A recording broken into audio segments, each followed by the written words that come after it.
Hello, everybody, and welcome to Esoteric Atlanta. I was about to say Esoteric Academy. We are going to be part of this on the Academy too. How are you doing, Paula? I'm well, thank you. How are you going? I'm so good. We just filmed another video together, so now we're doing a whole other one. So, Yeah. Hi, you all right. again. Fancy seeing you here. Yeah, fancy seeing you. One we kind of wanted to discuss, and as I was saying, we're going to put this up on YouTube because I think it's important. We're also going to cut bits of it and put it on the Academy as well because, again, it's important.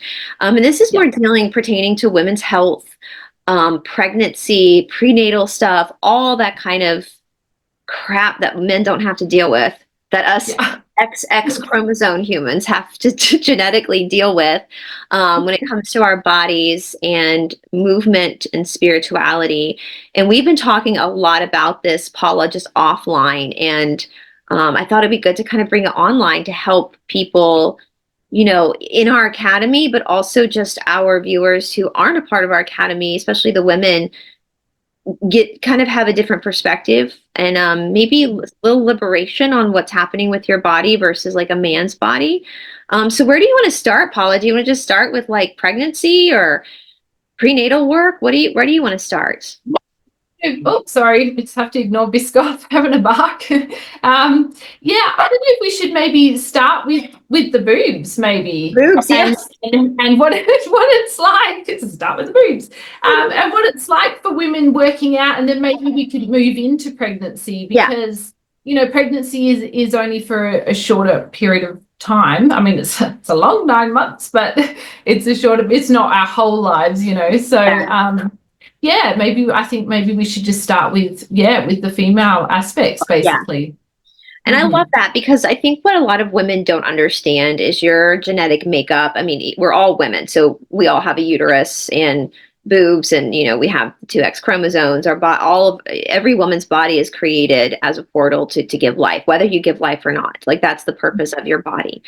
Now with your boobs, so there are now, and I'm going to speak in like I'm a 5-year-old because I'm not. Even though I come from a family of doctors, I needed to be as layman terms as possible. And so I'm not going to be using the fancy Latin words. So I'm just going to, and I think that's for most people, it's easier to understand anyway when you're speaking in Yeah, language. I think we prefer layman's terms. So of course, with your boobs, we have all different sizes, right? Like the different cup sizes. And that is absolutely going to affect the structure of your body. I know women who have breast reductions, usually changes their body, like this way their body structure changes. It brings pressure off the lower back, so I want you to think about that. So for every cup size is going to affect the way that your body is structured. So I have double D's. Now I'm a smaller person. I know we've talked about this, Paula. Like I'm a skinnier person, but I have bigger boobs. And so that is going to affect the way that my abdominal system supports that, right? So for Yeah, women well, who I'm the have, same as you. yeah. So for women who have like an A cup or B cup, their abdominal system, the way that their core develops is going to look different than the way that your core develops if you have bigger boobs. And this is all to support the overall function of your body. And I think for a lot of women, I think especially women who have bigger boobs, will see a woman with smaller chest and how strong her core appears to be. It's just the structure of the muscles are different. When it's literally you're not going to have that because of the way if you want to chop your boobs off, maybe you'll have that the way it looks like that. But it's just the way the muscles have to function to support your breast. Because I've noticed that with my older sister because she's always been smaller than me. I'm the same as you. I've always kind of been like a double D size. I've always had quite a small waist. I've got probably bigger hips than you, but because I'm like kind of got more the hourglass figure. But my sister's got more very petite kind of athletic figure. And I'm like, damn, how did she get a stomach like that after 3 kids? And I'm like, my stomach doesn't look like that after 3 kids. But yeah. It's your boobs, and that's what's happening. It's your boobs. And so I want to first and foremost, like for you women who are bigger chested, let that go. You're not gonna your stomach is not gonna be like I have pretty much a 6-pack, but it doesn't look like somebody's who has an A cup because I have double D's. And if It's we just got mind blowing. it's like we ask the men what they prefer. Well, they're always going to prefer the bigger boobs, aren't they? No, they're not worried about your stomach looking like the. They're not worried about that. This is kind of funny. This might be TMI. When I first started dating my boyfriend, he was scared of mine. Like he didn't know what to do because he had never been with a girl. That might be TMI. But I finally said something and he was like, I just don't even know what to do because I've never. And I was like, most men would be like so excited. Yeah, just right like, in there. And you're just like, what the fuck is that? Well, and then we've also got to talk about mass with boobs. So this is really important too with things like breast cancer. And again, guys, this is not medical advice. Please, obviously do what you need to do for your own. But there are literally two types of boobs. So we have different sizes, and within those sizes, we have two different types of boobs. I was about to say bosom, but that sounds like an old lady. So let's just keep it at boobs. Let's not use that one. I'm never going to cross. I don't think I'll ever, like, that's what my mother has. Like, that's like my grandmother has that. Yeah, grandma. So you have boobs that have more fatty tissue, and then you have boobs that are more muscular. And the muscular ones are going to weigh more than the fatty tissue ones. Now, this is not saying fatty tissue. This is not like you're fat. This is just the way you're genetically structured. How do you tell? And I learned this actually back in my early 20s because I had a lump in my chest and I freaked out and I went to the doctor because my grandmother had gotten breast cancer in her 20s actually first. And then it went away and I was like panicked. And my grandmother was no longer living at that time, the one that had it. And I learned that it was just like a milk dud that was just kind of stuck. It wasn't anything bad for me. But I learned from this doctor that, so if you have, here I'm grabbing mine, if you have muscular boobs, you'll take the center and push through. And if you cannot feel your rib cage as you push through the center, you have muscular boobs. They're made of muscular tissue. If you can, then you've got fatty tissue. Now with the fatty tissue, it's going to be lighter again. So it's going to take a little bit of pressure off of your body than the muscular boobs. I mean, if I had my boobs chopped off, I would probably chop at least 10 to 20 pounds off my body. That's how heavy they are. Very heavy with muscular boobs. But fatty tissue ones are the ones that are more susceptible to breast cancer. Now that does not mean that the muscular ones can't get it, but they're more susceptible. So that actually really gave me some relief in my 20s. Like I was like, oh, so it can still happen, but it's less likely because obviously I didn't get my boobs from that grandmother, obviously some other ancestor, because my mother's are more fatty tissue than mine. Right. So that also, again, with the weight issue, that's also going to affect your body. So that's another reason why, Paula, I don't like people weighing themselves, especially women. Yeah. It doesn't take all of that into account. And then muscle as well weighs a lot more than fat does. So yeah, and it's a hard one to always get an accurate reading, isn't it? It could be misleading. Absolutely. And it changes day to day as well. You can be underweight, but because your boobs are muscly, you could think you have an accurate weight when actually most of that is coming from your breast. And so, and it's vice versa for women who are trying to lose weight and are beating themselves up. And it's like, if you have muscular breast, you're gonna, well, it's like we were saying, if you have a Vata person and a Kapha person with the dosha system who are the same height, same age, the Vata person is always going to weigh less than the Kapha person, even though they could wear the same size pants. Yeah. So that's, again, another reason why I'm like, just throw the scales out. It's not important when it comes to that. Like, don't beat yourself up over these little things that literally you can't control.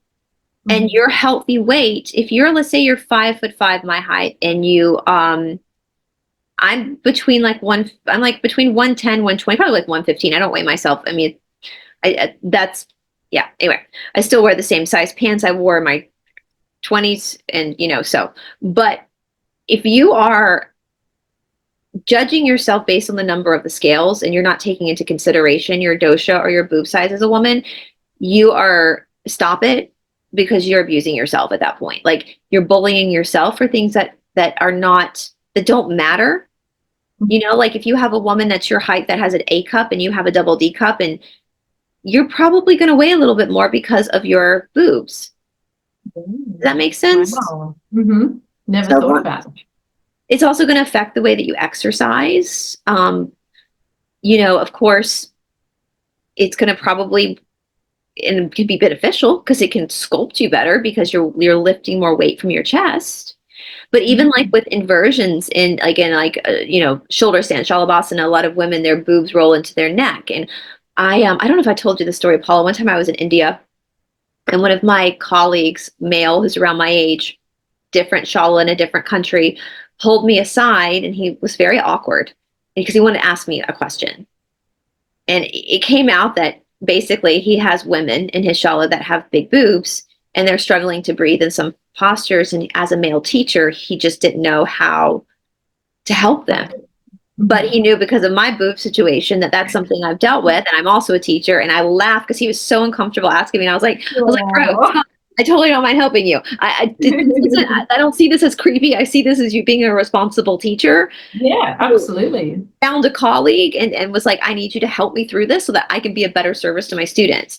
So I want women to kind of take that pressure off with the way your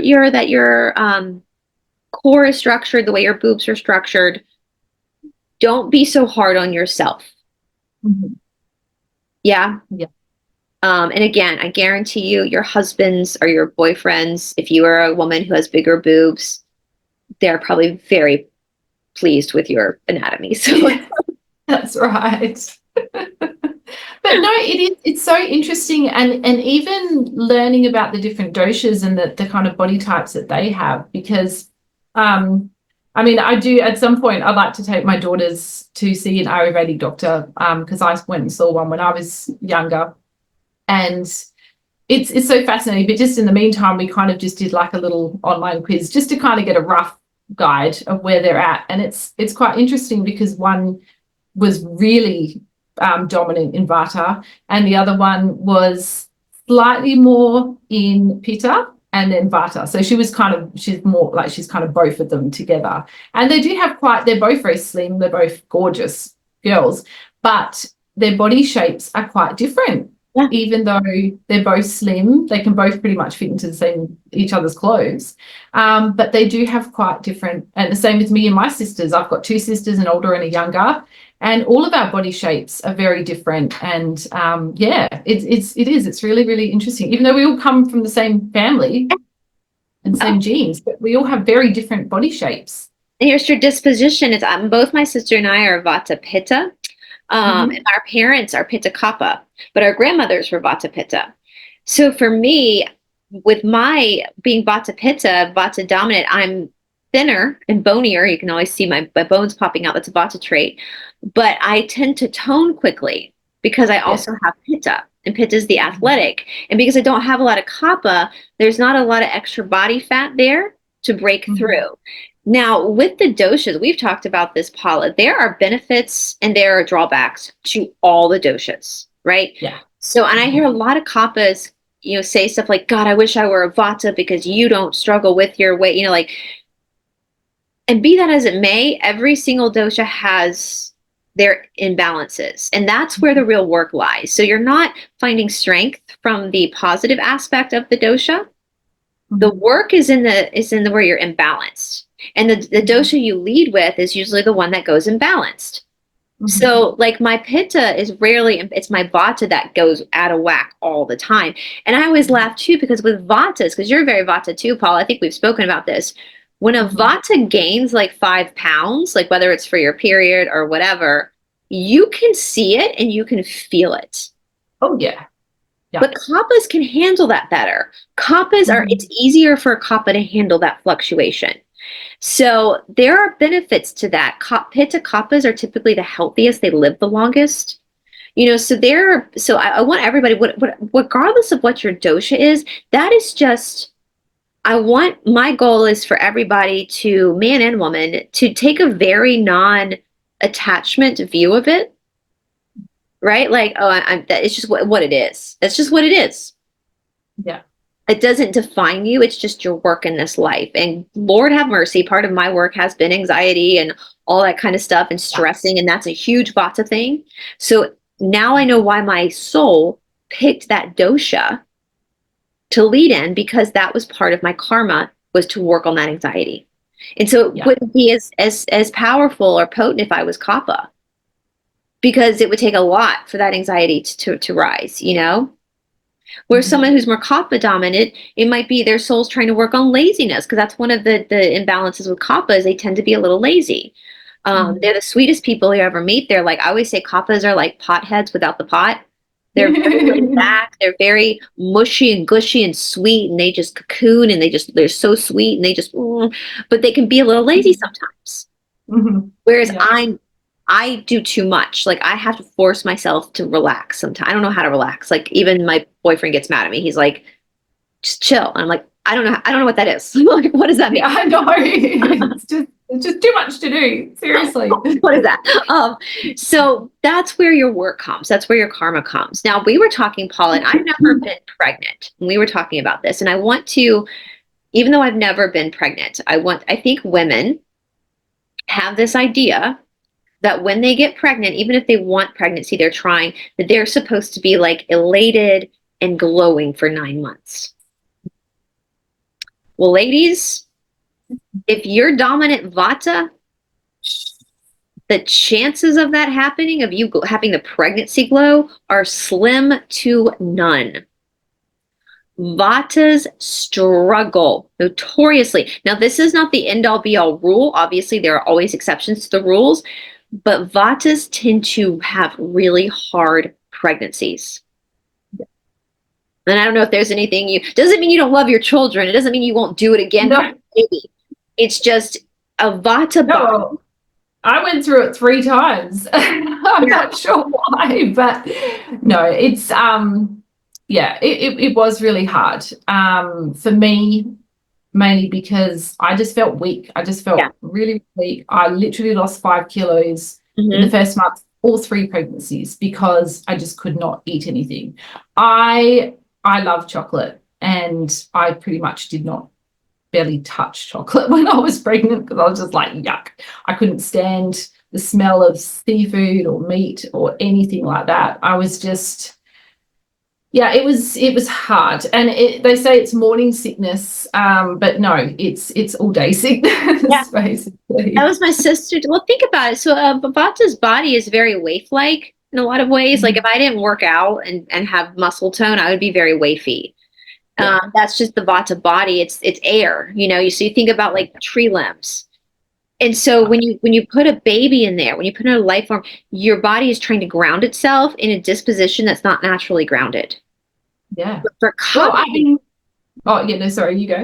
Oh no, it's just Kappa women are opposite. They're already grounded, so they carry pregnancy really well. Much better, yeah. Well, I mean, I didn't notice it so much with the first 2, because I was in my early 20s when I had the first 2, but with Scarlett, I was 32 when I had her, and she was my smallest baby. She was only like 6.6 pounds. But man, when she came out, I was telling you, Bryce, I literally felt like I could not hold myself up. Yeah. Once she was out of my stomach, I literally just felt like I was like this. It was horrible. And I actually got a friend to get me a belly belt for a while, and it wasn't so much to hold my stomach in for vain reasons. It was because once that belly belt was around me, I just felt like I had some support. Yeah. And like I could actually be held up. And that's when I realized, I was just like, damn it, I knew I should have been doing more core work before I gave birth to my children. Because I've heard that, delivery can be a lot better if you have a really strong core, because you've got the muscles and the strength there to push the baby out. But yeah. Still, you're a Vata. I mean, the Vata is when you are pregnant, your body is trying to support a whole nother life force, and Vatas are already wafy. And so your body is going to give you the resources last and to give the baby first. And so it's going to cause you. I mean, my sister, who's also Vata Pitta, and now my sister and I have another element on us, which is we are Rh negative as well. Now, my boyfriend is also Rh negative. So if I were to get pregnant, that issue would not be an issue for me. With an Rh positive baby, because it's not possible for us to have an Rh. I would have to cheat on him in order to get pregnant with an Rh positive baby, because we're both Rh negative. So it's just not possible for us to have an RH positive. So I wouldn't have to worry about that. But my sister's husband is RH positive. And so 3 of her babies are, one was negative and 3 of them are positive. The negative baby, one of my nieces, that was her easiest pregnancy, because for those who are women who are, and this is if you're Kappa too. So if you're an RH negative Kappa, that's something all RH negative women have to worry about, because your body sees an RH positive baby as a foreign object because of the rhesus factor in the baby's blood. And so you have to have medical intervention so your body doesn't get rid of the baby. I was about to use the A word, but I don't think we can use that word yet on YouTube. But it's not, it's just natural. The body is trying. So that takes a lot. So a woman who is RH negative, regardless of your dosha, if you're having those shots, there's still going to be a slight struggle there, because your body is, the medicine is trying to protect the baby, where your body is trying to like get rid of the baby, right? So there's always going to be that issue. However, my sister was also Vata Pitta on top of that. And she didn't, she's one of those women that when she was pregnant from behind, you couldn't tell she was pregnant. Yeah, I was like that too. Yeah, she also lost the baby weight pretty quickly after birth. Her body snaps back pretty easily, but pregnancies for her are rough. They are rough for her. And it's because she loves all 4 of her children, even though none of them were planned. They were all surprises. They fixed that problem now, so that's what she gets for marrying an Italian Catholic. But she loves all of her children to bits and pieces. Like that's her life, or her children. But pregnancy took a lot out of her all 4 times. I saw her, like, even my boyfriend would be like, she looks like she's struggling. Like, I don't want to say it looks rough, but I used to joke that I literally felt like Bella in Twilight in the 3rd movie. Is it the 3rd movie? I think, when she's pregnant and she's just getting thinner and thinner and thinner. I mean, I wasn't getting thinner and thinner. I did eventually put on weight as in the last couple of, but I was lucky I didn't put on a lot of weight. Yeah. But man, like, I felt how she looked, how she just ended up the baby was just eating her, basically, like. Yeah. It's hold on, let's keep talking. My dog's outside and I just heard a weird noise. Hold on 1 second. Let me oh. I don't know what that was. When you have kids and a dog and you hear a weird noise, you're like, what are they ripping up? What's going on? But no, and I want women who don't, even though I've never had a child myself, I know for a fact if I got pregnant, that baby would absolutely be wanted. We would be excited about that. But I know it would be a rough 9 months for me because I'm Vata. And that's just something. So I want to put that out there too for women's health, for women who don't know about the dosha system, who maybe feel guilty for not having. If you know that, like I knew about the doshas vaguely, but I didn't realize that Vatas weren't very, dominant Vatas weren't very good at pregnancy. And I think if I'd known that, it probably would have helped me a lot more to know why I was struggling and other people around me were not. And I was just like, is there something wrong with me? Am I just really weak and pathetic because I can't cope with this very well? So you're just Vata. It really helps to know that, I think. But also, Bryce, so I was chatting to you about different exercises that are safe for when you're pregnant, and I was saying that I'd actually bought some Pilates DVDs that were like pregnancy ones, and there was ones, I think there was 4 different discs I got, and one was for each trimester, and then one for after you've given birth. And I had the best of intentions of doing it, but I was so tired and so sick most of the time, I didn't really end up doing very much exercise. I was just kind of sleeping any time I got the chance. But you were saying that it's a bit of a myth, the whole kind of pregnancy workouts. It's a bit of a sales tactic, which I was so shocked about. I was so shocked. It's a sales pitch. So with pregnancy, again, it's all going to be nuanced, and it's going to depend a lot on you as the woman. And of course, when you're pregnant, you don't want to be adding new things into your workout regime. Like when you're pregnant, that's not the time to do that. But typically, and if you are Vata and you are struggling, then you might require like more rest. You might require not doing as many days of exercise as you typically do. So what we're looking at though, let's say you have, because we have this at AYA a lot, where you have a woman, like, oh, we'll say like myself, like I've been exercising hardcore for 19 years. So my body is really used to high impact. It's used to it. My muscle tone is really strong because of the years of doing this. So if I were to get pregnant, now again, I'm Vata, so there would probably be some weakness there. But let's say I wasn't Vata. Let's just say I was just a normal 19 years in this. My exercise is not going to change at all when I get pregnant. Wow. So all of our women who come in and tell us that now your teacher needs to know if you're pregnant for sure, because we don't want to add anything new to your practice or your workout. So we do need to know that. But it's the same old, same old. You just keep doing what you're doing. Now, before the baby is showing, when you're still flat stomached, the baby is so far into the body that you can continue to twist and do all sorts of stuff and it's not going to impact. Now, once the bump starts to show, the only difference we take is like, you're going to twist in an opposite direction. So like, we know that for a non-pregnant woman or for a man, we always twist right first and then left because of the ascending colon. But once the bump is there, you're actually going to reverse that.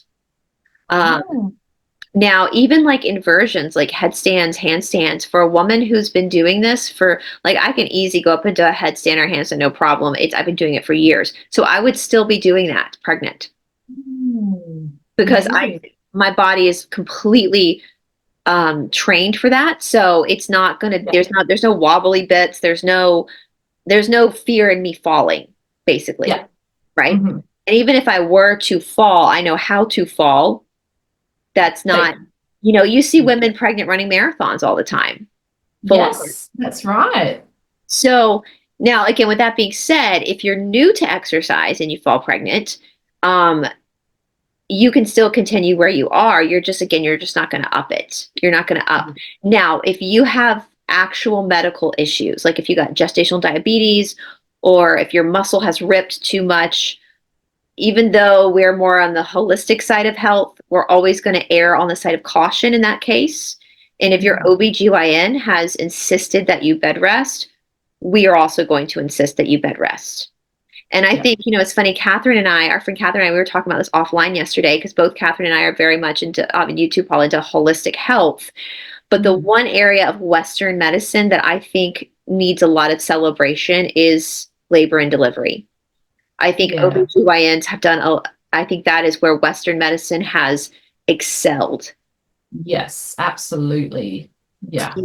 One of my mom's friends when I was growing up, an adult friend of hers, this man, she was friends with the wife, he was an OBGYN. And my mom asked him once at a dinner, like, why did you pick that medicine?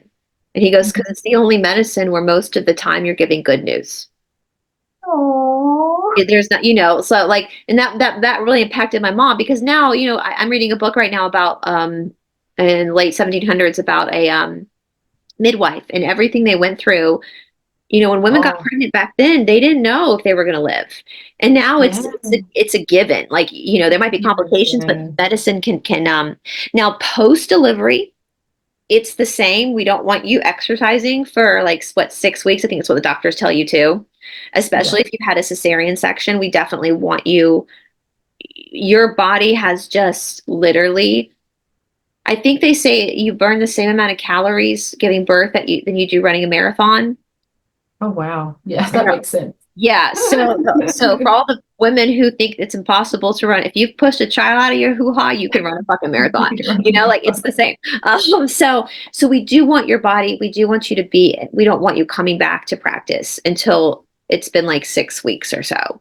And when you come back to practice, you're going to start slow because it's basically, you're not injured. You're not disabled. No, but you've gone through. You just need to be gentle. Yeah. So let's say we have a woman who's super pregnant and she's practicing second series. She's 20 years in, she's full on second series. She has her baby. And she comes back after 6 weeks. We're going to start her again with half primary series for a while and just let her body recalibrate back to movement because the bandhas are healing. Everything's still in a state of healing. Now, I will say what's funny, Paula, is I've noticed this at AYA that women, because Ashtanga is such a brutal practice. When a woman has a baby and she's practiced before the baby through pregnancy, has the baby, then come back, she is fearless after having that baby. There's a Wow. shift that changes. All of a sudden, these women become like the Incredible Hulk. Wow. Like the fears they might have had before, all of Hmm. a sudden disappear after they've given birth because they're like, listen, if I can, and I say that sometimes. Right. Yeah. I can give birth, I can do anything. I mean, like there are students I'll have like that are new, but their parents, they've had, their kids are like 20 or something, and they come in and they're like, oh, this is hard. And I'm like, you've pushed a baby out of your body. This is nothing. Yeah. Like let's put this into perspective. And so with the stuff on our academy, I'm not necessarily ever going to do anything that's prenatal because I don't want to lie to you. I don't want to manipulate um, anything about. I don't want to be part of that because that's what I think, Paula. I mean, we look back at through the ages, and even though pregnancy was touch and go, 200 years ago, women still had to get up and go like plow the field with Well, their husbands and. yeah. And do all the washing and, do all the cleaning and still cook and do everything. Yeah. So women, you're not disabled. You're pregnant, No. you Hmm. know, and it is a different energy cycle for sure. But if you have been exercising full on, then you should be good. But listen to what, if you are Vata and you are struggling, don't push against that. We don't want to work against nature. Your Yeah. body is doing a lot more than like a Kapha woman's body to preserve that life. So we want Hmm. to honor that. Most of the time, teachers are not, like I said, if you're in a MISO room, if you come to AYA and you tell Todd you're pregnant, he's not going to add much to your. We have a pregnant woman at AYA right now, practicing. I actually went and assisted her today and I helped her. Like, we're not going to add anything extra to your practice, and we're not going to Hmm. push you harder than we would when you're not pregnant, but we're not going to also stop you, you Yeah. know. And so yeah, and so I think too what we can do if we have any pregnant women that are a part of the academy, or even if you just want to ask me questions about particular movements that Yeah. you need clarification on for pregnancy, just ask me and I'll be more than happy to help you with that. And even at the main shala in India, we have pregnant people there all the time. Women with bellies that show up in India. They show up in India and they're pregnant. Wow. And usually Sharat lets them in first, like they get to come in first, they get to break the line because they are pregnant. They love pregnant people over there. But we had my last trip, there was a woman who was fighting ovarian cancer. I was in line to register next to her and she was completely bald, and I just thought it was a style choice. But when he came to talk, I went in with her and she said, I'm going through my treatments for ovarian cancer. And he goes, okay. And he's like, I tell the assistants I will work with you. So we have people who are Mm. obviously going through chemotherapy that are coming in. So Yeah.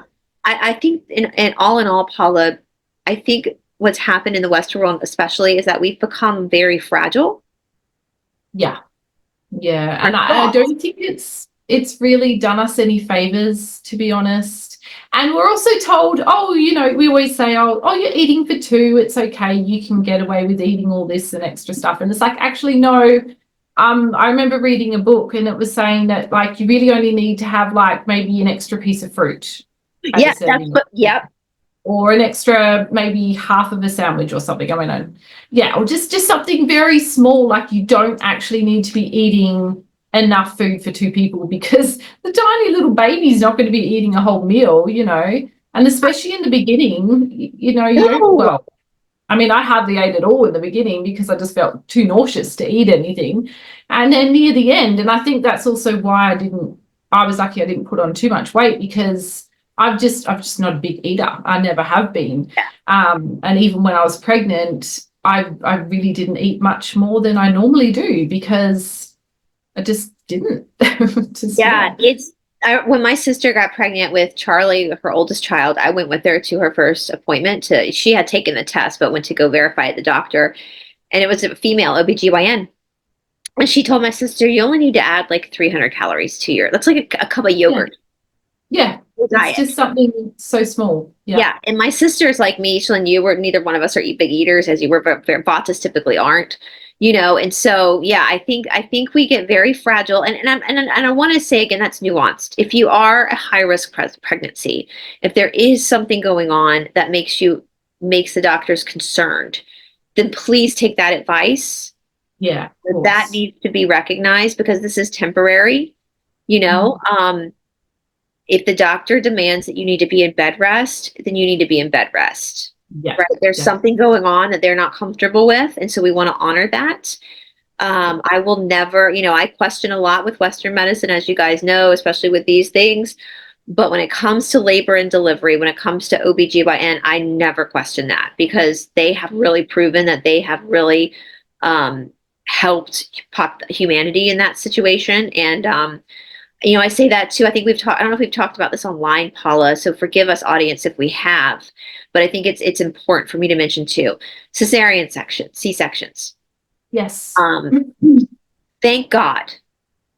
Thank you, God, that we can do that now. Because there are Yes. situations when people are C-sections that would have killed both the mother and the baby 200 years ago, right?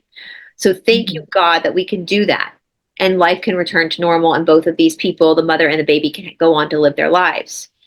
However, what happens with the cesarean section, and I know that for most OBGYNs, they want, first of all, they want to keep the baby in you as long as possible. So they're not going to induce labor until unless there's like an emergency, a medical emergency before you're at 40 weeks. The only time they induce labor is if you're over 40 weeks. Because at Yeah, that point, what happens is that the baby starts to use the bathroom in the yeah. uterus and breathes it in. And so it's not just, well, Yeah. maybe the baby needs to cook a little bit longer. No, if it goes too far past the due date, they will Changes. induce labor because of my niece had that situation. She was actually early, but they noticed she had started. I mean, she was very close to her due date, but that had already started. And, That happened to my first one as well. yeah. She was actually around the wrong way, and then she had the cord stuck around her neck, and then yeah, so it was quite complicated, and I'm so grateful to hospitals. I mean, I'm lucky I was able to deliver naturally all three times, but with the first and the last, there were complications, and whew, yeah, it's scary. So yeah, I'm It makes forever you just grateful. so grateful that you live in modern times where we figured this out. Yeah. I'm thinking things like preeclampsia, like all these things that were killing women back then are now no big deal. They recognize it. Like here, if you have, they put a blue bracelet around the wrist of the mother has preeclampsia, just so they know, but they can monitor it, And Mhm. so, but what happens with a cesarean section? So I want to acknowledge if you have had a cesarean section, do not with what I'm about to say. Do not beat yourself up. I personally, as a yoga teacher, as a woman, I am so glad that you had that cesarean section. Yeah. Okay, so I want to make that very, very clear. Thank God they were able to remove your child without it Thank you. Yeah. compromising you or your child. Like, thank you, God, that labor and OBG, the medicine of OBGYN, has been able to figure that out so that you can live and your child can live. So I want to make that very clear in saying this is not a knock on anybody who's had a cesarean section. I am 100% in support of that if it's necessary.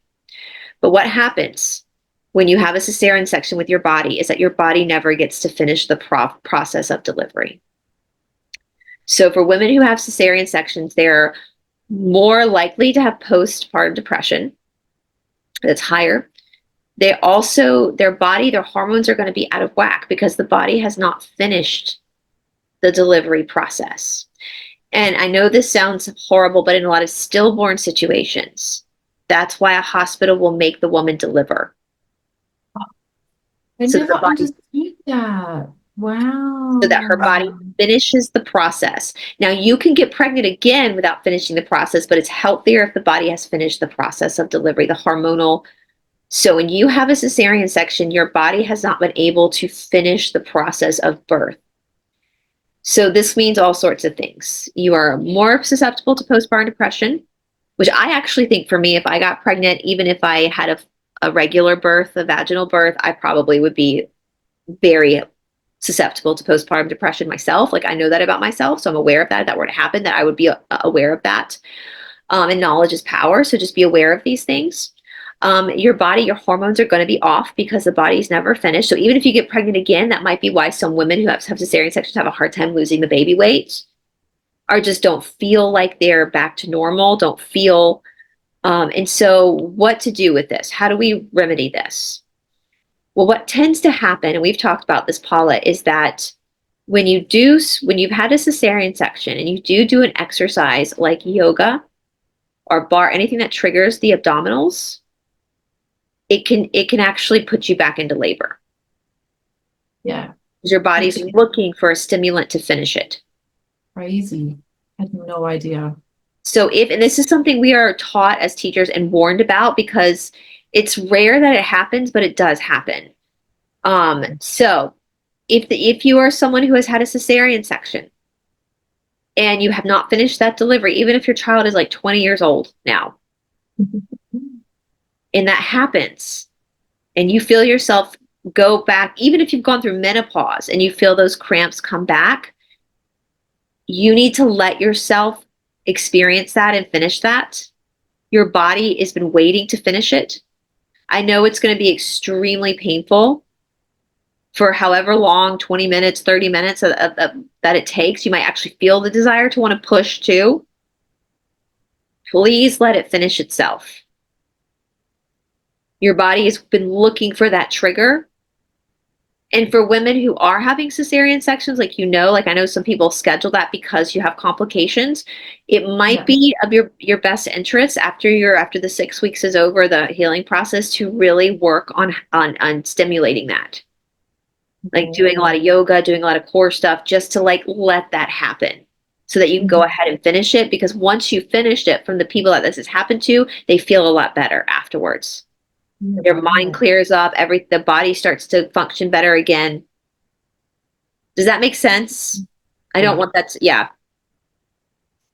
I just think that's amazing, just to know that. And yeah, I mean, I think that's something else that, isn't put in short courses online. It's just amazing to hear that. Yeah. So if you're in a yoga studio and that happens, just let the teacher know. You can go into the bathroom if you want to, or into the lobby. I would not suggest driving at that time, but if you need to go sit in your car, you can go sit in your car, because I know that's very painful and it might not be something you want your fellow students to see. The teacher will probably come and check on you wherever you are periodically. If it lasts longer than like 30 minutes, that's when I might even call an ambulance, just to like make sure nothing else is coming, like nothing else has been triggered. But it is your body. Your body's looking for, it's like carrying an extra weight around that the body wants to let go of, right? And so it's looking for that stimulant to release it. Yeah. And that can be done, especially if you do, like, if you're wealthy enough and you have you can even hire a private teacher to come in and work with you, so that it's done in the privacy of your own home, to get that. Yep, that's a good idea. Especially one that's educated. Like, I could probably do that. It would happen with Ashtanga anyway if that was a woman's situation, but I could probably work with somebody privately with different movements to try to get that, just because of my education.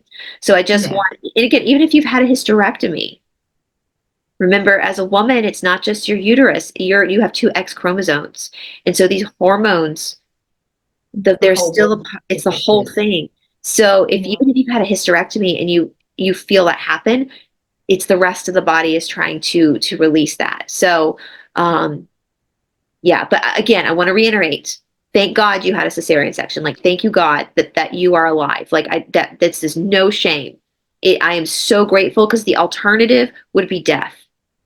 And so if we got to go through this delivery process a little differently, there's nothing wrong with that. There's nothing wrong with it. The body is prepared to do that. And so I don't want any of women who have had cesarean sections to feel guilty because of that. Yeah. Right? Your baby is healthy, you're healthy. It's no big deal. I mean, it's a big deal, but it's also like, it's not the end of the world. Yeah, absolutely. Yeah, so I think that's so fascinating to learn that. It's just mind blowing. I had no idea. The body's amazing, isn't it? It really is. Yeah, it really is. It's just fascinating how the body will stay in that particular state until it's, gone through it properly. Yeah. I also wanted to ask Bryce, perhaps, like, how exercising affects the hormones and hormonal balance and things like that. I It's mean, so good for hormonal balance. It's yeah. one of the best things you can do. I mean, even like the vagus nerve, which runs through the neck. You see a Hmm. lot of people who are massively traumatized will chain smoke. It's because they're in a Yeah. lot of therapeutic clinics will allow people to chain smoke because it's calming their vagus nerve. So Yeah. even like in the Ashtanga practice, we have different dristis, which are focal points. And if you follow the dristi, what it's doing is it's exercising your neck. So you're constantly stretching the neck and closing it. And that is literally balancing all Oh, those hormones. oh wow. Yeah. So that I'm telling you guys, like that is again why you don't learn that in a 200-hour class, like 200-hour training course. You know, the dristi. So that's why I get mad when these vinyasa flow teachers are like, close your eyes. Do not close your eyes. Do not do that. That is not a part of yoga. That's at the end when you rest, you close your eyes. But during the practice, Yes. you have a dristi because it's moving where the eyes go, the energy flows. So like Ah, up dog, a lot of people do up dog. They look up at their head when they go into up dog. The dristi is actually the nose. You're actually looking at your nose and dropping your head back. And that's pulling through the neck. And it's also wow. releasing the back of the spine. Yep. So there's so much having to do with hormonal control. And you look at a lot of like, I mean, Todd, he's 52. And Hmm. to me, he looks like he's in his late 30s, early 40s.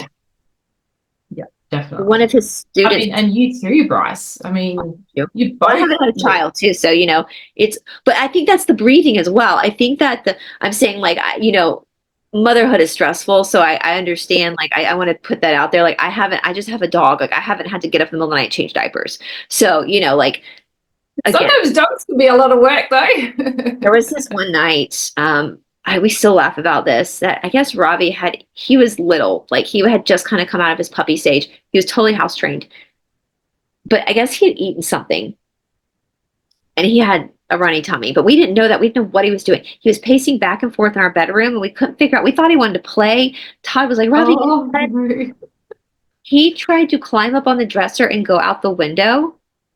oh my And then he started goodness. shitting, and we felt so bad. Oh, He didn't get in trouble. He didn't get in trouble because we yeah, were, yeah. we felt bad because he tried to actually climb out the window because he had to go to the bathroom, but he lost it. But no, I want to, that's also, Todd and I don't have kids, so we don't have that stress in our lives. But no, a lot of people, and Todd said one of his students just asked him the other like how old he was, and they were shocked when he said he was 52.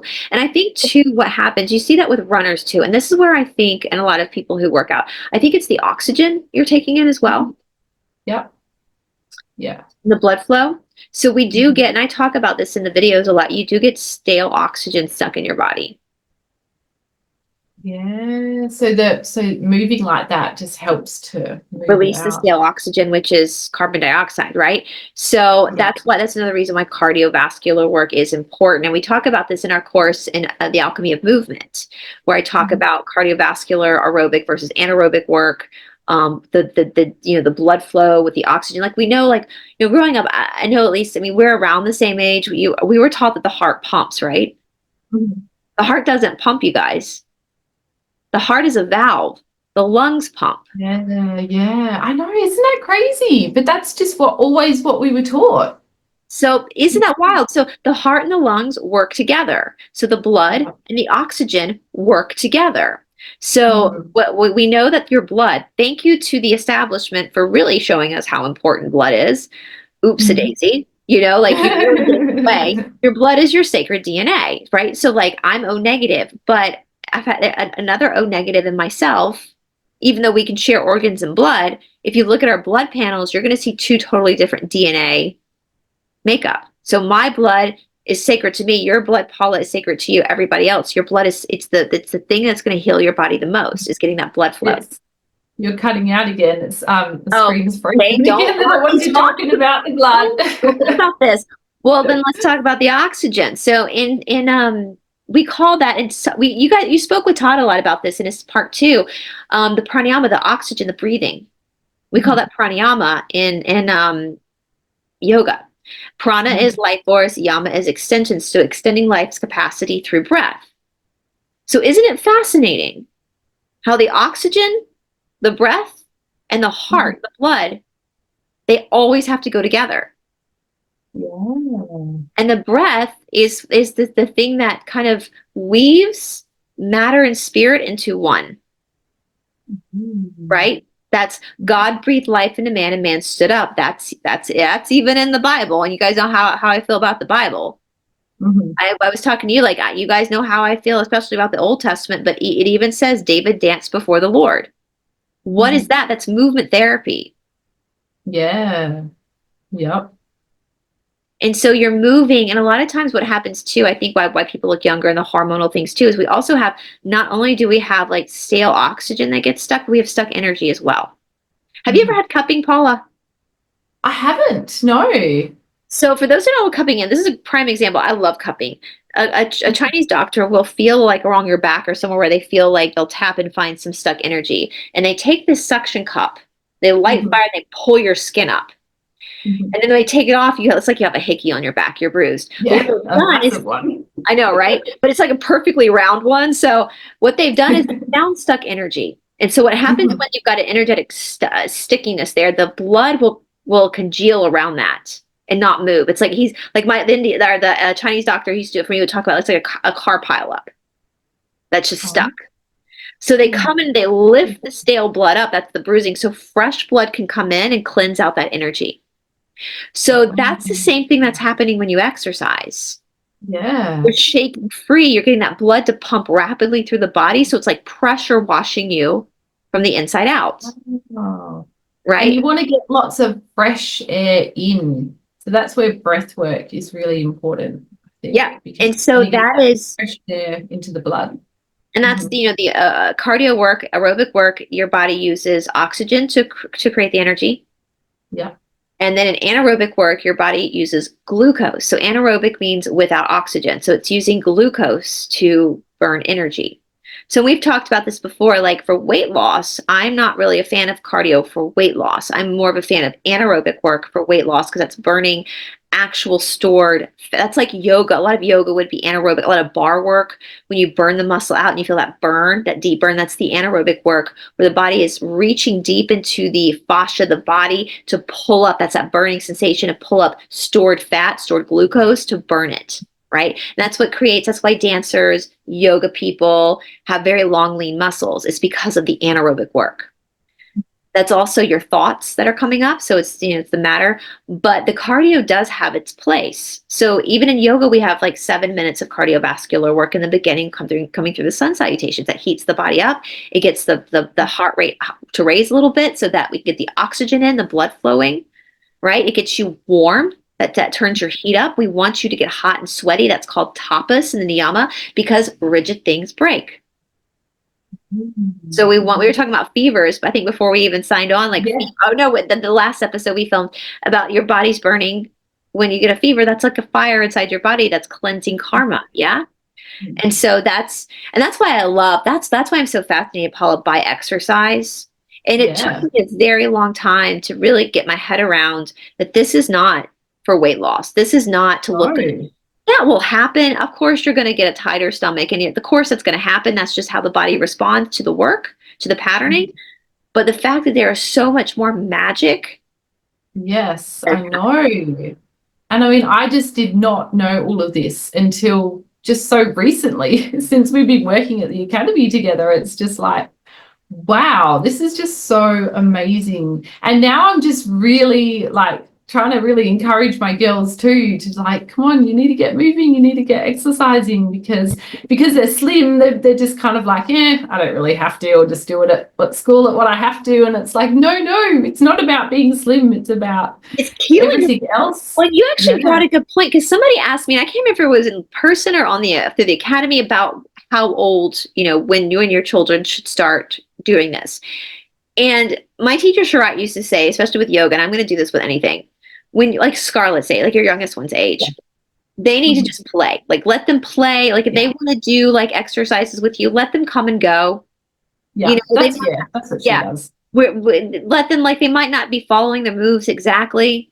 They might think they're But it following, doesn't matter. and they might be like, "What, Yeah. Mama?" They Like, think they are. yeah, just let them have fun with it. Even with yoga, it's not structured. Let them have fun. Let them play because kids already, like your little one, probably already instinctually knows Yeah. when she needs to go burn energy. Like kids play outside and they run around, they get sweaty and they come and drink a juice Yeah. box and they go out and they run around. You know, that's their instinct. Even though their heart rate's rising, they're having fun doing it. Yeah. Now, And well, yeah, I was just going to say, we've actually got one of those little mini trampolines that are yeah, just for like one person. We've got one in our lounge room because that's just there for anybody that just needs to burn off energy. And she just goes on it during the day whenever she feels the need to burn off the energy, and it's great. perfect. That's why we just floated up a 20-minute cardio, Yes. just a quick little card. And I will say my niece May, who is 3, she was born with some respiratory issues. She's got a little bit of asthma, which is Yeah. grief. So that's her karma. She's brought some grief into this life. Yeah. Well, and her asthma's, her dad's also got some asthma issues, but my sister started noticing it, especially when she was playing. She has a little inhaler now. But my sister has one of those little trampolines, and that's May's favorite toy. And my Yes, mom gets valid. very nervous with May when she gets on that trampoline because she's 3 and she's got asthma, and you see her start to wheeze after a while. But both my sister, I'm glad my sister is tuned into this, and myself, I'm like, let her. Yeah. She knows. The Yeah. best thing an asthmatic person can do is actually cardio because it's Strengthen it. yes. Yeah. And I was like, and she's 3, so this is instinct for her. She's Yes. not thinking about, this is her instinct to go and jump on that trampoline. And then when she feels herself wheezing, she'll get off for a minute, and if she needs her nebby, she'll use her nebby, but then she'll get back on it. And that is, let her do that. Don't That's stop so her. good. Don't scare her. Like she's 3. She's never alone anyway. You know, she's at that age, really have to monitor her. She'll be up in the cabinet pulling all the cookies down, right? Are coloring the walls. You know, she's a little wild child, so everyone's monitoring her. So if something, and we have her nebulizer. We all know how to use it if there's an emergency. Yeah. So in that age, they just know. Now for boys mature. They don't mature as quickly as girls do. Story of our lives, right? So like your older girls are old enough now to start to receive some teachings. Now, Yes. even with that being said, for their age, it's still not going to be as serious Yeah. as it would be for like you. And part of that is because their body's not done developing too. Like we've had teenagers come into AYA and it's like little Bambis. They're like, whoa, on the mat. They're so like, their arms and their legs are awkward and like too long, or their body's still. So you just give them as much as you can in the moment without being too hard on them because they are still young. But then when they get to their 20s, that's for boys, it'll be more into their 20s when they can start taking the really, like around the time that the mind is finished developing, that's when the hard teachings start to come. But what I'm so happy for, Paula, and I've said this before, because we have some teenage girls that are doing these fusion classes. Which is so good. If we can like stop a generation of women from beating themselves up with exercises, then I'm sorry, we've done our job. Like screw enlightenment at that point. Like if we can stop a generation of women that are just so like have struggling with body dysmorphia and starving themselves and dieting. I mean, even I was doing that as a teenager. I'm saying I have body dysmorphia. Like I still do at 40, almost 42. Like if we can put the brakes on a generation of girls where they can learn to love their bodies and love exercise for the sake of the vitality and the fun and the spiritual purposes. Be strong and not punishing themselves, then I think we've done our job. Absolutely. Because that will change the consciousness. And so so for the parents, for your kids who are doing this with you, if they're little kids, if they're under the age of like 12, just let them have fun, let them come and go, don't pressure it, because they want to have a good relationship with it, you know. And then when they're teenagers, then you can have them still. But if teenagers, if they get through like half a fusion class with you and they decide they don't want to do anymore, just let them go at that point. At least they've done some of it. Yeah, absolutely. Right. They don't need that discipline like you do as an adult because their brain is still developing. They've got the discipline of school, sports. So, and we still want them to have that good relationship with it so that when they are out of that controlled environment of home, of school, of sports, that they seek this. I mean, how much better would the world be if they're trained to seek that instead of alcohol or drug? Yes, absolutely. For a to help our mind. endorphin release, Yeah. and to help us to calm down and relax, and yeah. Right. And even for your girls and boys, when they go off after school or whatever, and they're living on their own, maybe in a different city, they find a bar studio or they find a yoga. So that's how they're going to make friends. So we want them to have a healthy, at the beginning, especially that young, we want them to have a healthy, excited perspective of this work, whatever work they choose to do exercise wise. For the adults, that's when we get more of the discipline, right? But that will come for them when they're old enough. So just have fun with your kids. I did a 75-minute class, fusion class, I dedicated it. Now, some of those songs got some dirty words in it because, that's the nature of fusion, of finding the beat. But I picked songs from like the young kids generation and like our millennial generation too, to like let them have fun with the music and the work, just to really encourage them to see this as joy and not as, and even though things are hard doesn't mean they can't be fun. I say that all the time in the videos. Just because it's hard doesn't mean it can't be fun, Yes. So yeah, is there anything else for women's health we want to cover? I guess maybe not so much for women's health, but just generally. I was a little bit curious. I've been meaning to ask you for a while because I remember listening to you one time talking about, is it the alternate nostril breathing? Yeah. And is that, did you say that that's something that you kind of need to do under guidance, or is that quite safe to practice at home? We can do a video if you want. I can make a video for people. It's actually quite simple the way you do it, but it does need to be done in a particular way. Like you need to hold your hand in a particular way, so it can't be like this. You have to drop your chin in a particular way in order to open up the passageways. But yes, we can actually, and that actually might be something Todd can do too, because I want him to do more stuff as well. Alternate nostril breathing is one of the bases of pranayama. It's a very foundational. So it's one of the first ones you learn. And so both your nostrils, your right and your left, are associated with different vayus or pathways of energies, nadis. Yeah. So the left is feminine, the right is masculine, and then it curves like kind of like an infinity sign down the body.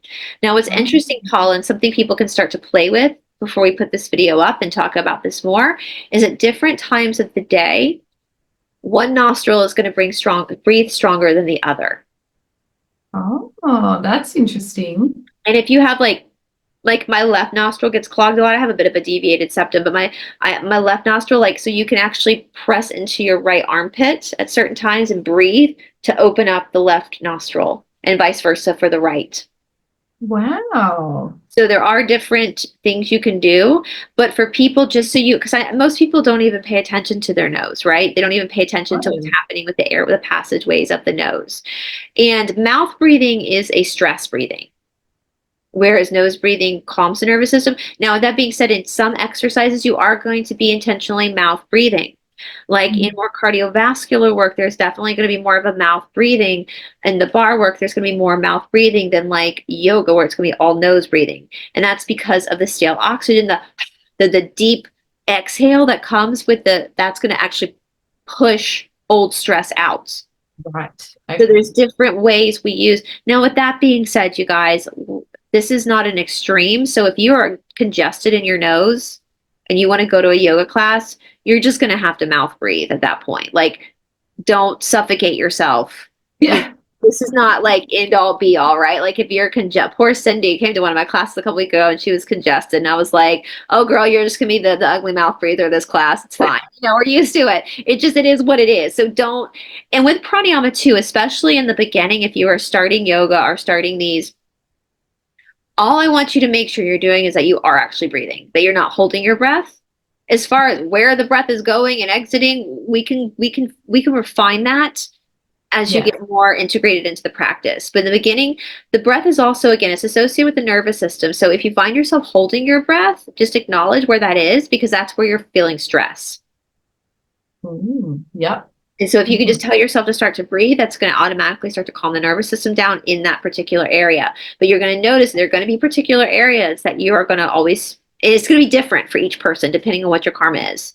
A lot of people, it's back bending. They sort of hold their breath when they go into a back bend, and that causes the body to go rigid, right? Yeah. So we want to continue to breathe and coax the mind through that so the nervous system calms down while doing the action.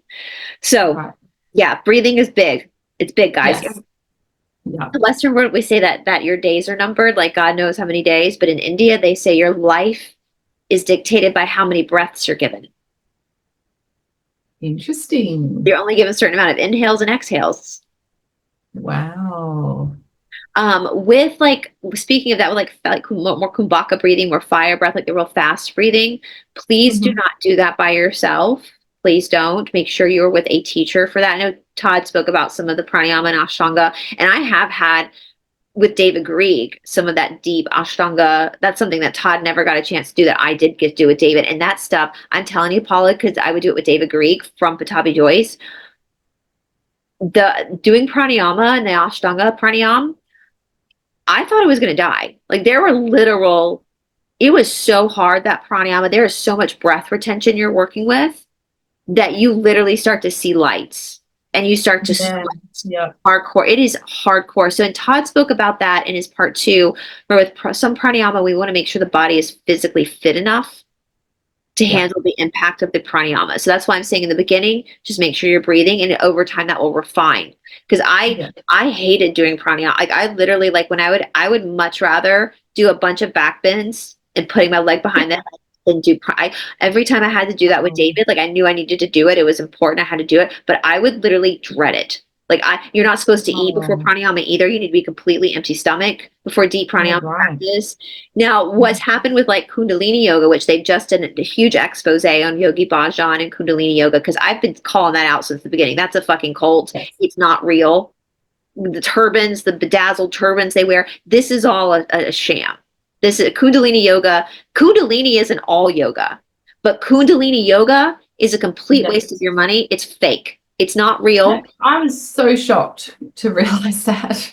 We've been calling, even before the documentary came out, Todd and I both have been calling this shit out. Like, this is fake. He, Yeah. oh, hey, buddy. He came right. He's like, India? You said India? He was, Yogi Bhajan was a fucking postal worker in India in like the 60s what?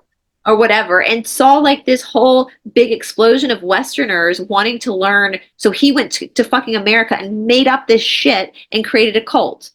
So what they're doing in Kundalini yoga, besides bedazzling turbans, you don't need to wear a fucking. If you are going to a yoga studio where they're making you wear a certain outfit, you're in a cult. Mhm. Wow. Like, don't show up naked. We'll turn you away. But you can wear whatever you're comfortable wearing. If it's too loose, the teacher might say, hey, can you wear something tighter so I don't injure you, so I don't get stuck in your clothes while I'm trying to, teachers. Like, even if Todd and I were married, he would wear his wedding band. I never wear rings because when you're adjusting, we don't want to hurt people, right? So Kundalini yoga, they what they do is they convince people they're having a spiritual experience because they hyperventilate them. You're hyperventilating. So is that through the breathing or through the exercises or both? it's very breathing centered focus.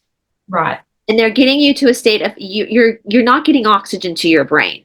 And so it's creating a response like I was having with David, but I knew what it was with David. So therefore I was a little nervous, but in a different environment where they've got the candles lit and they're telling you it's a spiritual experience, it's tricking you. It's manipulating you into thinking that you're having a spiritual experience when you're literally fucking hyperventilating, and it's dangerous. Wow. So I'm going to, if you guys have not seen the documentaries exposing Kundalini, I would absolutely suggest watching them, because any educated, like Todd said, any educated yoga teacher, pranayama is not going to come for a very long time, because we need to get your body and your mind ready for that. Yeah. Ready to handle that, because it's intense. Wow. It's not because that's another thing that's in the spiritual world is everybody's all about having these Kundalini awakenings experiences and that's stuff not like even that. possible. I hate to tell you guys, we talked about this, Paula. That's not even possible in third density. Just like spoiler alert, that's not possible in third density. You just killed so many people's dreams out there, Bryce. I know. So when people tell me they're Kundalini woke, I'm like, okay, that's your imagination. You've literally just had an experience that you think that's not possible in third density. So that's why David Grieg would call it the unattainable unicorn, the unsolvable riddle, because we're seeking something that we can't achieve in third density. Actually, yeah. And that's why in the law of one, it says you only have to be 51% service to others to graduate. So we're trying to get as close as possible to then go that. Yes. then move on.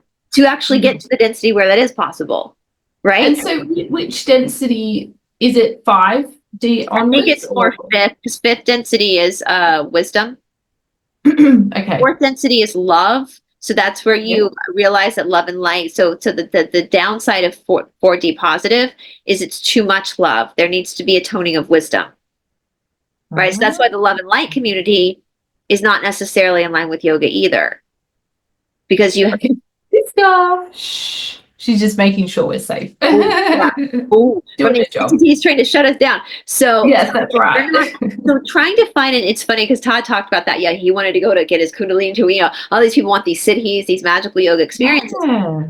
But that's not what you learn when you study this text, is that's not actually possible in this density, because this is the density of choice.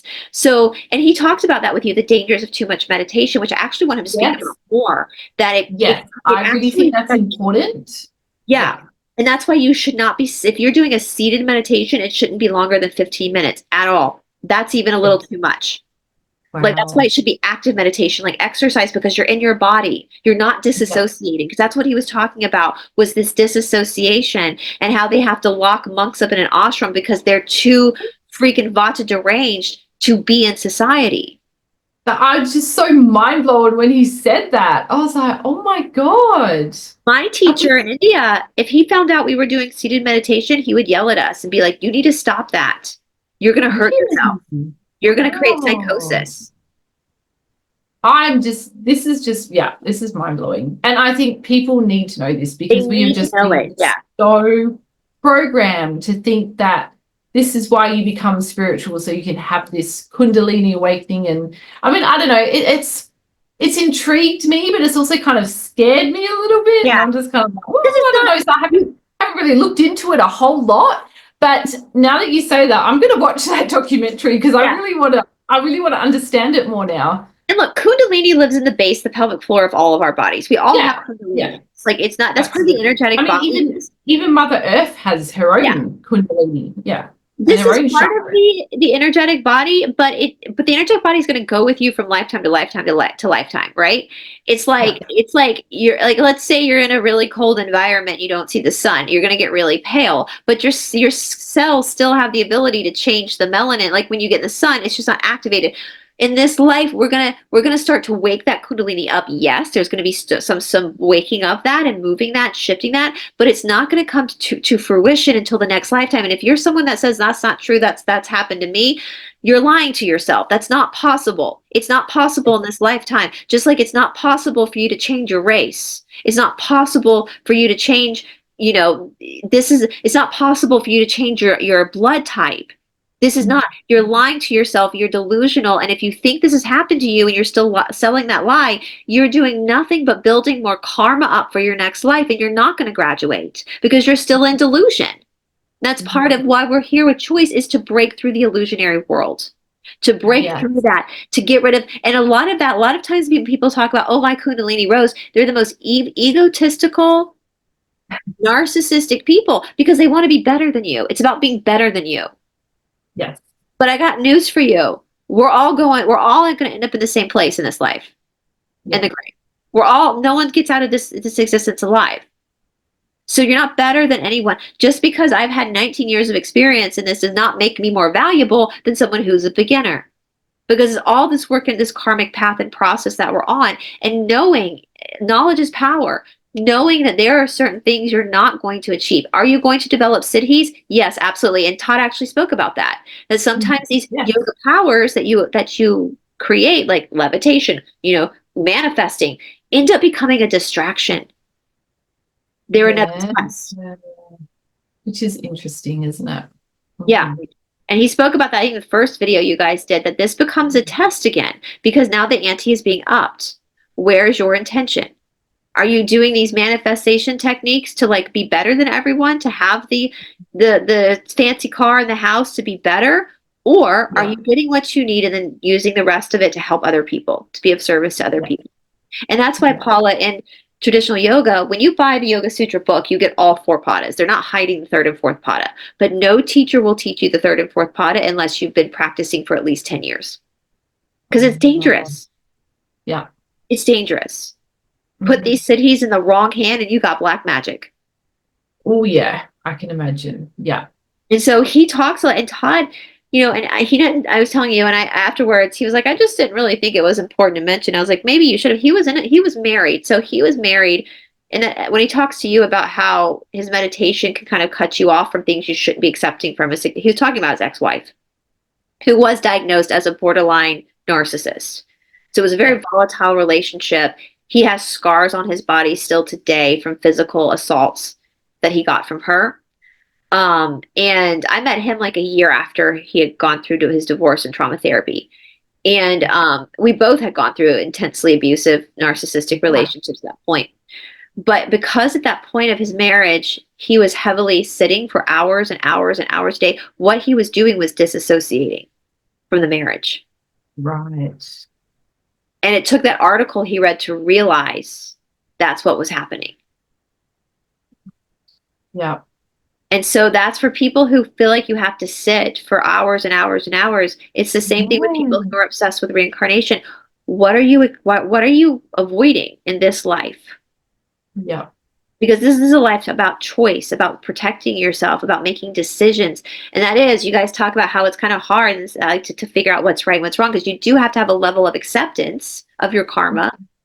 But you also have to stand up for yourself. So imagine with the corrupt spiritual world, Paula, that the establishment, because obviously most spirituality has been corrupted by the establishment, where they're promoting people sitting to meditate for hours and hours and hours. Imagine if everybody in the world did that, the freaking establishment would get away with everything. Oh my God. So now this makes sense.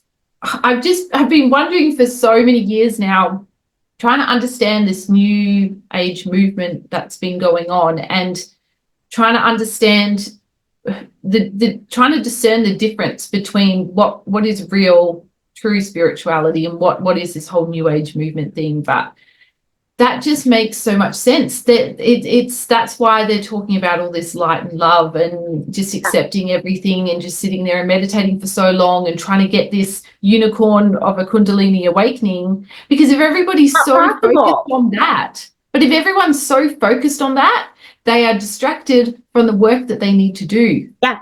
And it's even like just before the big event, as you say. I don't know if we can use the word or not now. I'm not sure, but and how there were so many people on YouTube saying, oh, we've just got to be, neutral about it all, and we don't need to make a decision. And I'm just thinking, hell no. I was like, if I was in America, I'd be freaking getting my ass up there and I'd be making a decision. The point of third density is choice. Yeah, we wouldn't be here if we didn't want to be in our bodies and do this. Yeah. You have to be, the way it is like, so we talk a lot about equanimity in yoga.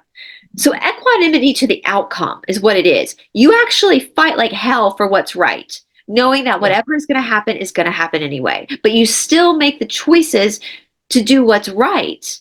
And that's like in an abusive relationship when you tell people, oh, don't worry, you just accept it because that's a spiritual path. You're gaslighting somebody into an abusive situation. And that's not yoga either. It's not okay to be treated like that. It's not okay. And the first rule of yoga is ahimsa. And that's nonviolence. So are you being violent with yourself by gaslighting yourself to stay in an abusive situation because you think that's part of the yoga? No. You can't interrupt somebody else's karma. So if you're with somebody who's abusive to you and you still love them, I know that's a terrible, horrible, horrific situation to be in, but you have to protect yourself and you have to let them experience their karma. That's not your job to correct them. No. It's their job to be on their path. And I used to get people inviting me to come on their shows, and they'd be like, I was sitting in meditation for 3 hours and spirit told me we need to talk about this.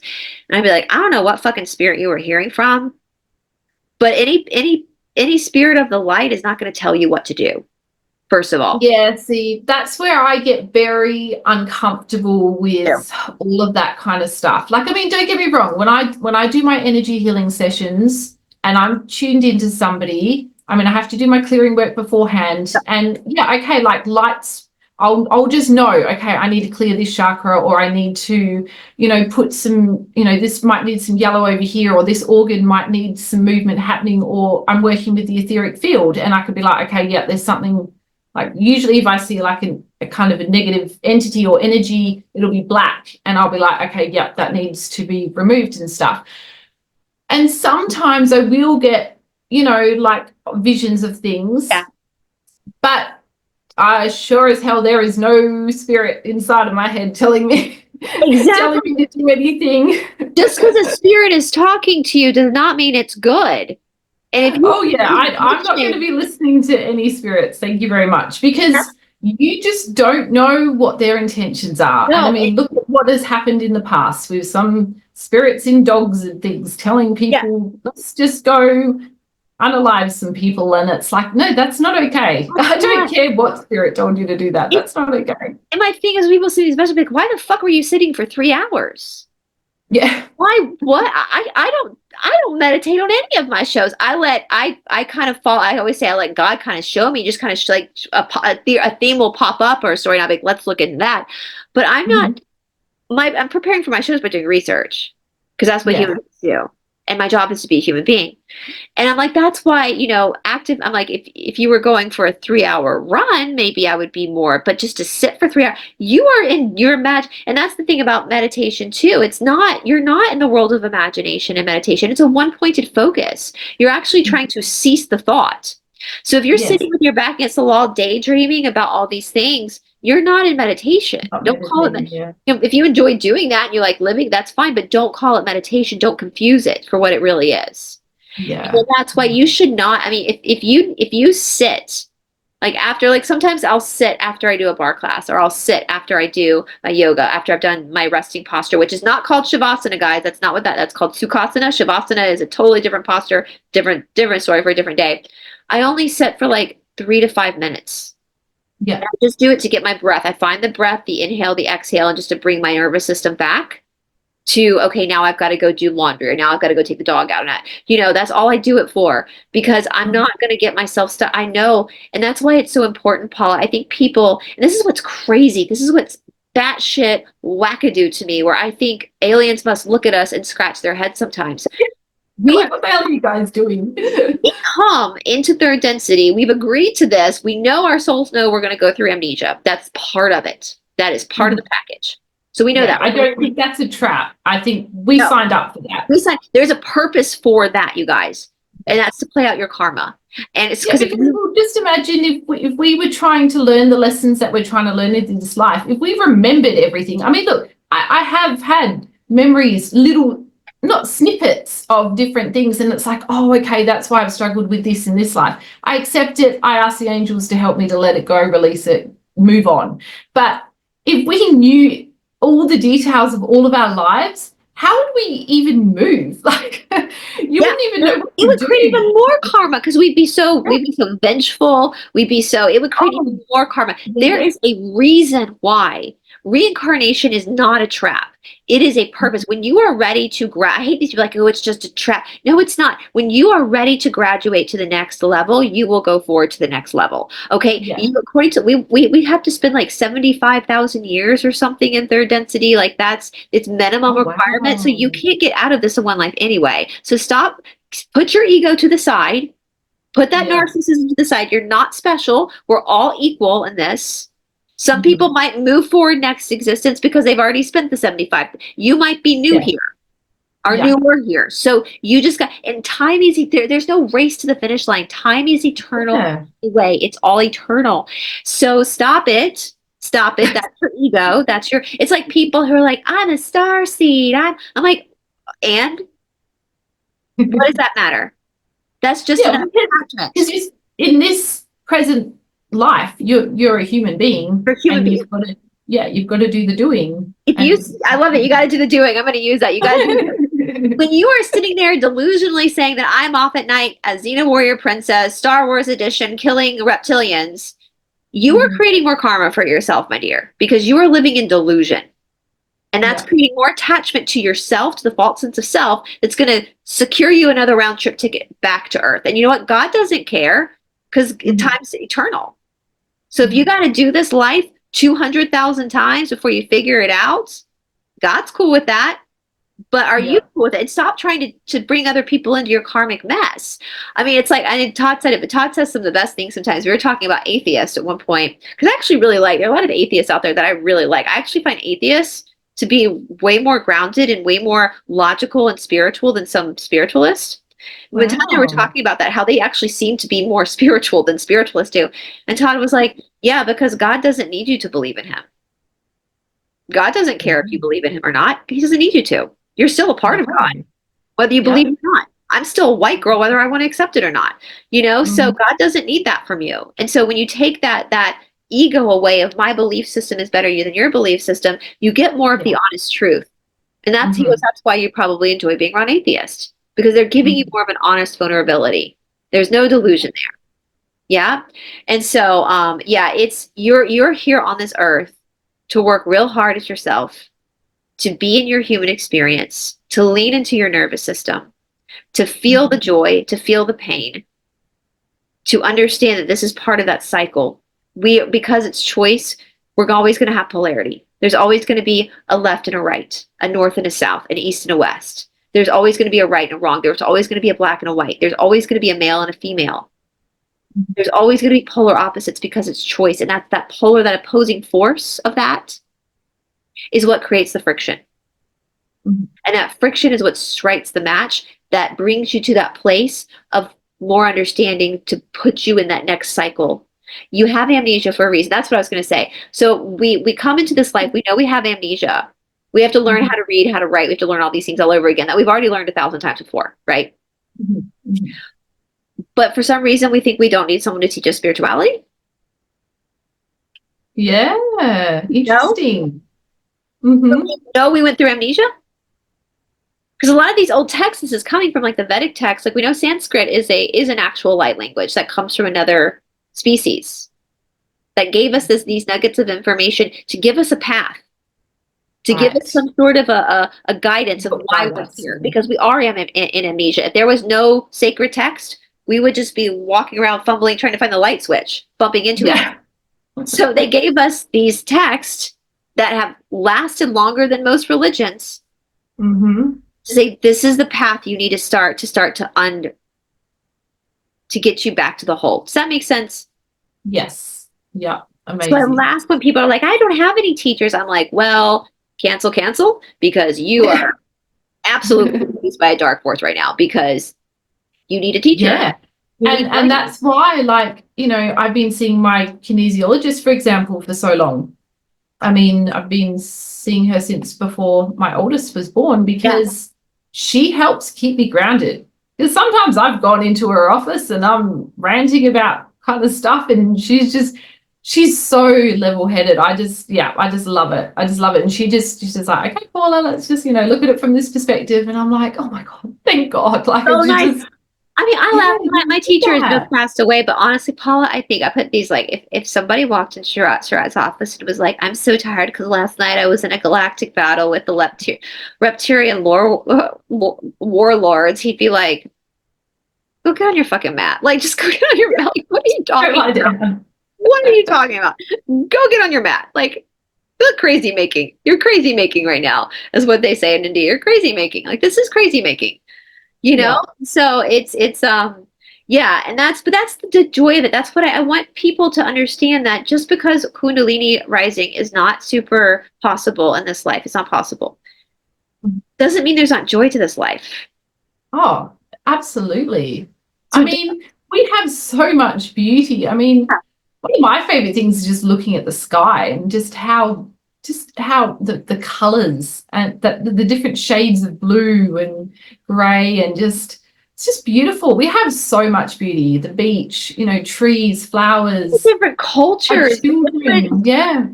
foods around the world, the different kinds Yes. of people. I say this a lot, especially with the fusion class, like enjoy the music. Like this is Hmm. where you get, because you know what? When you're not with your body, there's no fucking music. Yeah. Because there's no creation in spirit form, because there's no death. If there's no death, there is no life. And so when we're in these bodies, even though we have this work to do to go back to that point of creation, we also get this unique experience. All Yeah. We these, get to all feel this, things.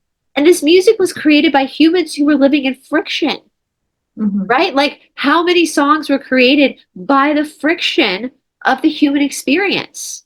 And that's why we Hmm. love these songs, is because they Yes. speak to us. They do. So much passion in them. and And we just, anger when they're yeah, angry, and so much love when they're in love. And it's just, there's so much in it. the dancing, that's what I say in the fusion classes, like little kids. Like I remember my niece Jacqueline when she was in diapers, she's 10 now, but when she was in diapers, my sister and brother-in-law are really into like Fish and Widespread Panic, and they had the immigrant song on the that one. And I remember it was playing on the TV, and my niece in her diaper just bouncing with Oh, Led it's so Zeppelin, and yeah. I just so kids do that. Little kids bounce to the music. They bounce. Yeah. I have a hysterical It's video the on my cutest Instagram. thing. My same niece, when we were at a restaurant, and she was sitting in her high chair, food all over her face. And she was born a Swiftie, because like every time Taylor Swift would come, a Shake It Off song came on. I have this video on Oh. Instagram. She's got food all over her face, her hair's a mess, and she looks at me and she starts going to the music with like food on her face, and it's so innocent and so pure.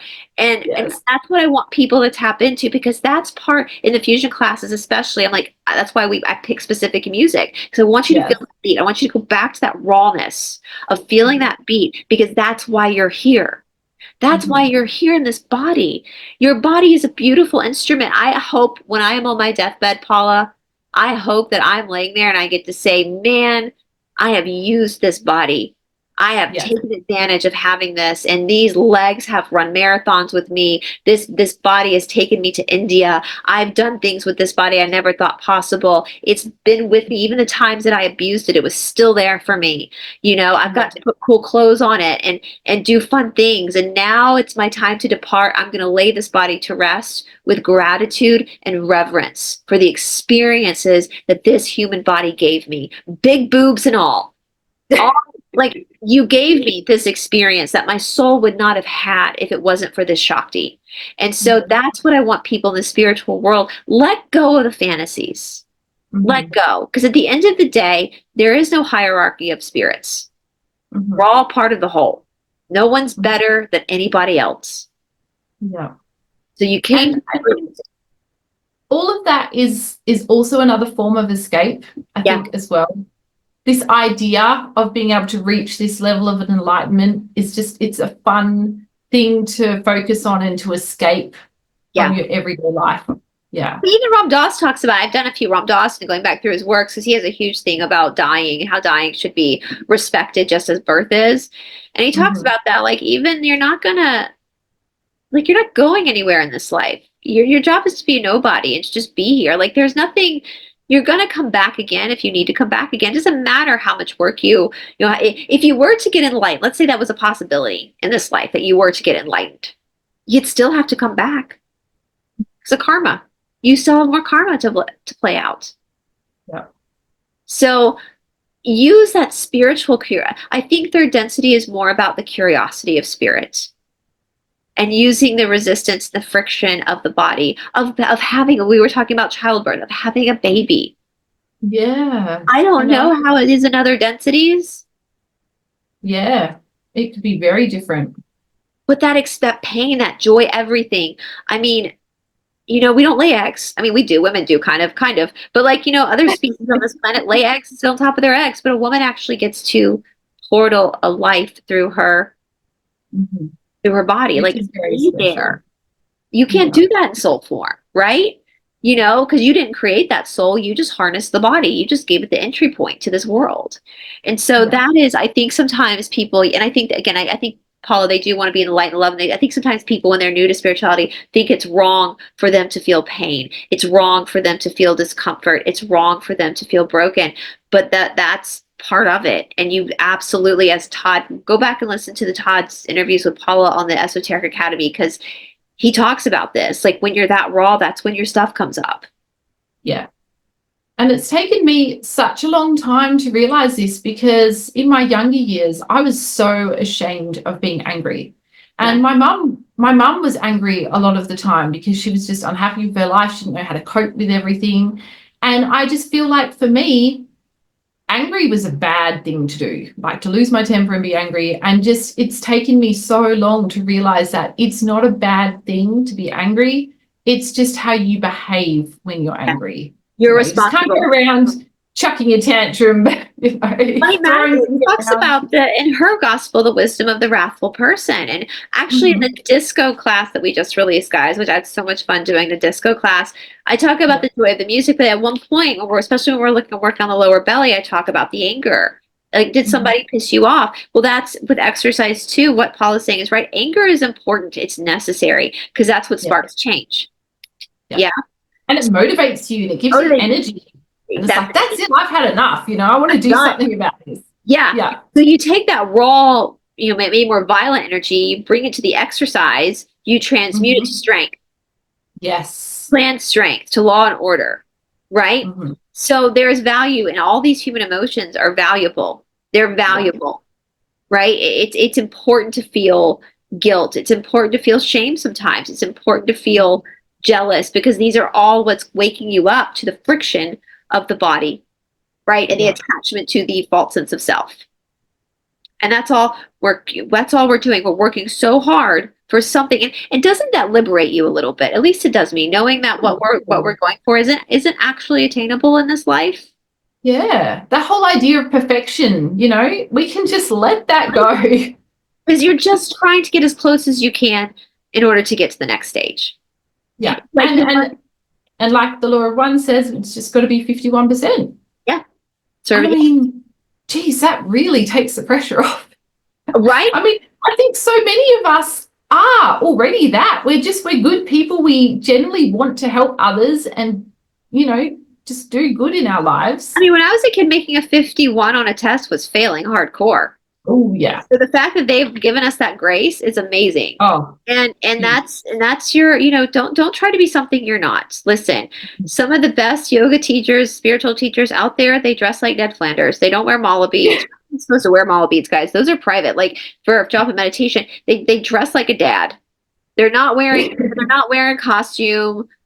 Hmm. Just, be invested in experiencing this human life of working on yourself, of being curious about your soul, but don't use spirituality as a way to disassociate from the life you're living. Because that's Yeah. just Or think that you're better than anybody else right. because, yeah, that's a That's big why trap. I love about Ashtanga, because Ashtanga get your ass kicked so much that most of Yeah. the people are so There's no room for ego in where they there. have their ass kicked so many times, they're like, I am a nobody. Yeah. You're a nobody. We're just all nobodies. Just try to Oh, have fun with nobody. it. And Yeah. so if you feel like you need to cling to this idea that you're somehow more spiritually evolved than someone else, that's your ego. That's not your soul. The soul doesn't react that way. The soul doesn't see itself as worse or better than anyone else. And so that's a good indicator of where attachment might be. Yeah. So this has been so fun. I know it's getting late for you, I Paula. love We're going to it. put this on YouTube and on the Academy, I think, because I think this is important questions, especially with women's health and stuff. And if you have any more questions, Absolutely. guys, we can Hmm. go into more detail about everything if you want us to. And Yeah. let this be liberation from you. Go to your yoga classes, feel your emotion, learn to not react to your reactions, be human, and embrace. And enjoy it. Enjoy it. Sri Swami Satchitananda says that in his commentary on the Yoga Sutras, that the more you realize you're a soul having a Hmm. human experience, the more you're actually going to be invested in this human experience. You're not going to pull away from it. You're going to invest more in it because it's temporary. It's like a ride. It's like an amusement park ride. So, Yeah. and we still, guys, just so you guys know, if you're watching this from YouTube, until February 20th of 2025, we're running a soft launch special where our tuition is only $25 a month. That's so cheap. And we will grandfather you into that price after the 20th. So if you want to go and purchase you're going to get basically a $15 discount. I can't do the math right now, but times that by 12, and that's how much money you're saving. So, we've got so much. I know Catherine Edwards is going to be providing some stuff. Obviously, Todd is going to be doing some Vedic chanting, some japa meditation courses.